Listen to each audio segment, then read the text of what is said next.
This is the Tucson Chinese Cultural Center. The center honors the history of Chinese immigrants, among the earliest settlers in Tucson who came here over 130 years ago during the construction of the Southern Pacific Railroad line. The center caters to the needs of Chinese and non-Chinese residents of Tucson by providing a wide range of cultural, educational, and health programs.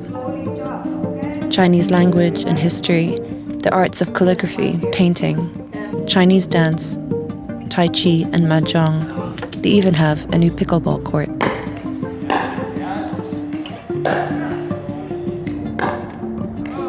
Health and longevity have always been core tenets of Chinese culture and is integral to the center's mission. They continuously seek out partnerships to provide people the tools they need to maintain wellness in all aspects of life. One such partnership is with the National Institute of Health. Tucson Chinese Cultural Center was awarded the All of Us research program from the National Institute of Health and the Asian Recruitment and Core Coalition, August of 2022. The mission of our grant is to promote and educate eating and living healthy Asian style and trying to help the All of Us research program to recruit people nationwide to participate in volunteering their medical health and medical records for research. Historically, the field of medicine has advanced with little understanding of individual differences, and people of color have often been left out of the conversation. The mission of the All of Us research program is to address these inherent disparities within the field of medical research by collecting genetic and health data from 1 million people nationwide. In creating an extensive national data set from more diverse populations, researchers hope to collect the genetic information necessary to accelerate medical breakthroughs and enable the advancement of individualized precision healthcare and prevention. These are part of the lunch we're doing today of our plant-based diet. Part of the grant from the Asian Recruitment Corps and National Institute of Health is the sponsorship of a monthly series on eating and living healthy Asian style with guest speakers on a variety of health topics. People, as they are getting older, they have a lot of health problems, a lot of health issues. Diabetes is a concern and heart disease. And there's a lot of things that we can change by changing little things in our diet. So a lot of it is getting out of the routine of what we normally do with our foods. How can we put something together in a simple way but still taste good? The tips and tricks are arranged like a toolbox. Basically, it's like a cue to all of us. One speaker was Dr. Lee Schmidt, who has devised a system for people to easily remember healthy habits. By harnessing the knowledge attained over her career, Dr. Schmidt has created a vocabulary that allocates various prompts to numbers and letters of the alphabet that can be easily personalized for anyone's health needs. I want to share with people called Maximize Health via the magic of numbers and the letters. I thought about self-advocacy. I'm lucky I grew up in China until I was 22, constantly talked about your parents, your grandparents will say, eat 70 to 80% full. Mandarin pronunciation, 七成饱. Bao means full. I start from zero.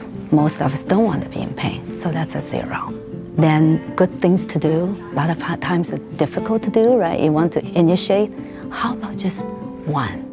I work with my patients with tobacco addiction or chocolate addiction. They know it's not good for them. One thing many of them didn't know, usually craving, they don't last more than 5 minutes. But of course you can feel that 5 minutes like 5 years.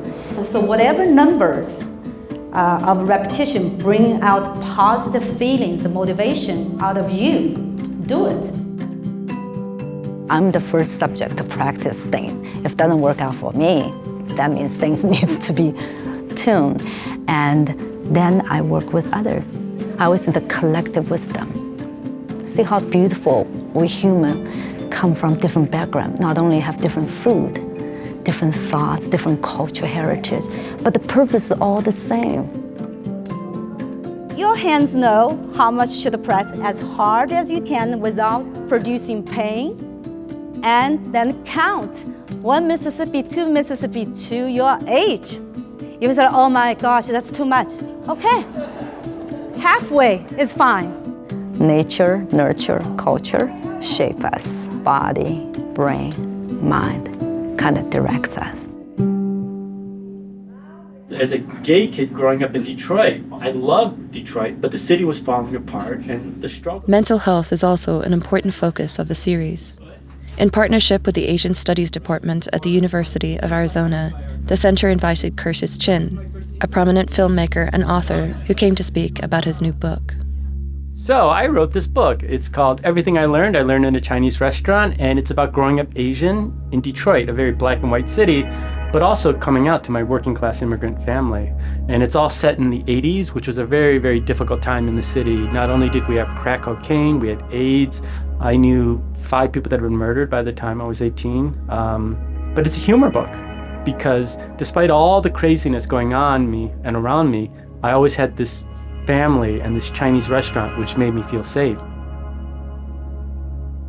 All the things that we had to fight for back then, whether it was fighting AIDS or even things like marriage equality, those are things that really, really defined our generation. And I think about young people these days who have no consciousness of that, and it's good, right? Because they don't have that burden. But as we're seeing a backlash against the LGBT community now, maybe they do need to know that stuff. And they can be proud of this idea that our communities has faced tougher battles in the past, and we've won, we defeated them, and that we will defeat these forces again. I think about that a lot, of being that legacy from that generation that had so many battles. Like when he was opening his grocery store, he wanted to bring over the rest of his family to America, but because of the Chinese Exclusion Act, he couldn't. Growing up in Detroit, like in Tucson, we are one of those flyover states, and it's a different type of Asian American experience. Because we were smaller communities, we didn't have the access to larger institutions, larger networks. And so the community centers like this were really, really important for us because it really was the one place where we could feel whole, feel nourished, where we felt that our identities were validated. And so I know that the experience of growing up in a place like Detroit and a place like Tucson is probably much more similar than you might think on its surface.